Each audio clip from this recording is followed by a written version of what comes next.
Cunda Sukarikavattu. This is the story of Cunda, the pig butcher.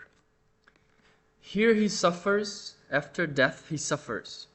The evildoer suffers in both places. He suffers, he is afflicted, seeing the impurity of his own past deeds.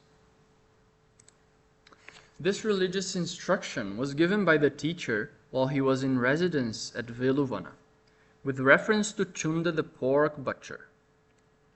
The story goes that for 55 years, Cunda made his living by killing pigs, which he then either used for food or marketed.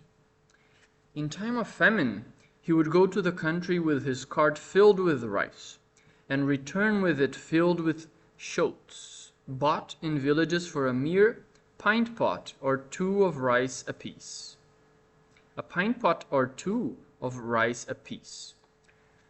Back of his house, here I feel, in the back of his house, he had a plot of ground fenced off as a sort of pigsty, and there he kept his pigs, feeding them all kinds of shrubs and excrement.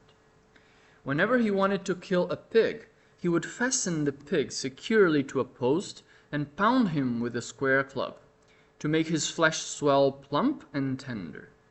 Then, forcing open the pig's jaws and inserting a little wedge in his mouth, he would pour down his throat boiling hot water from a copper boiler.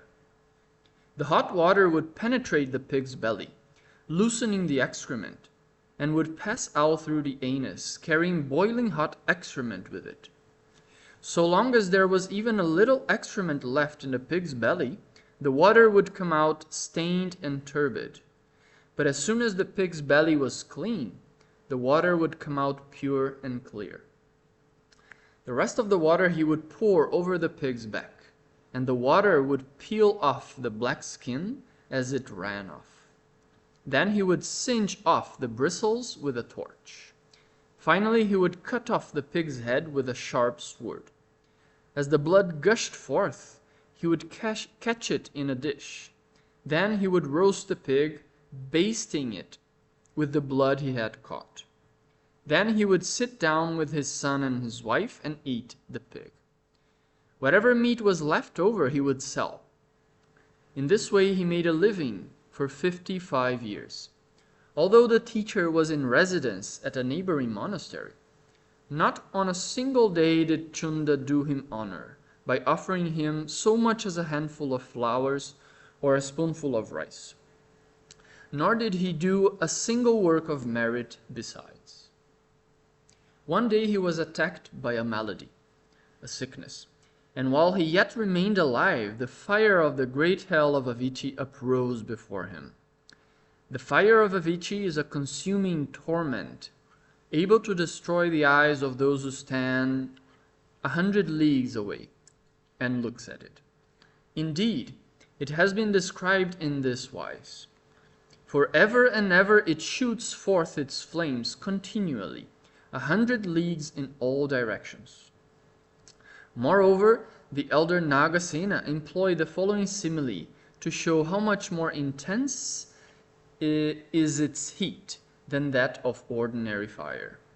Great king, reflect that a rock, even as big as a pagoda, goes to destruction in the fire of hell in but an instant. Let me do this again. Great king, reflect that a rock, even as big as a pagoda, goes to destruction in the fire of hell in but an instant. However, living beings who are reborn there, through the effect of their past deeds, suffer not destruction, but are as though they reposed in their mother's wombs. When the torment of the great hell of Avicii uprose before the pork butcher Cunda, his mode of behavior was altered in correspondence with his past deeds. Even as he remained within his house, he began to grunt like a pig, and to crawl about on his hands and knees, first to the front of the house and then to the rear.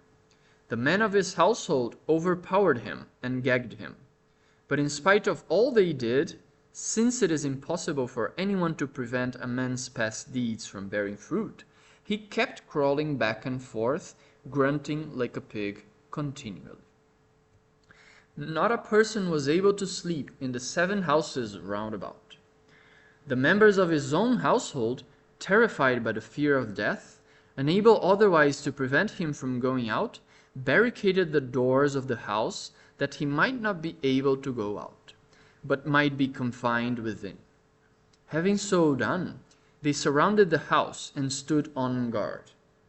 Back and forth for 7 days crawled Cunda within his house, suffering the torment of hell, grunting and squealing like a pig.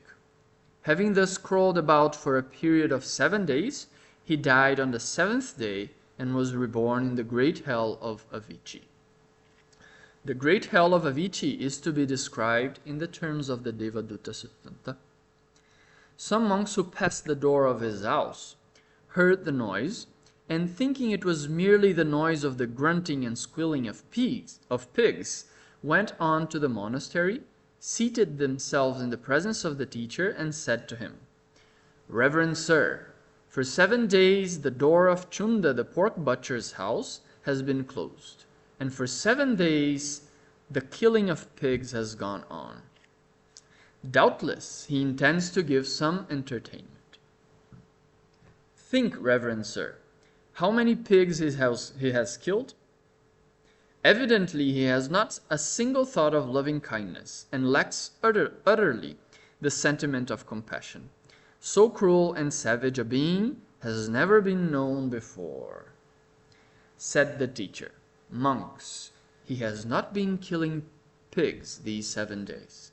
Retribution, in harmony with his past deeds, has overtaken him. Even while he yet remained alive, the torment of the great hell of Avicii uprose before him.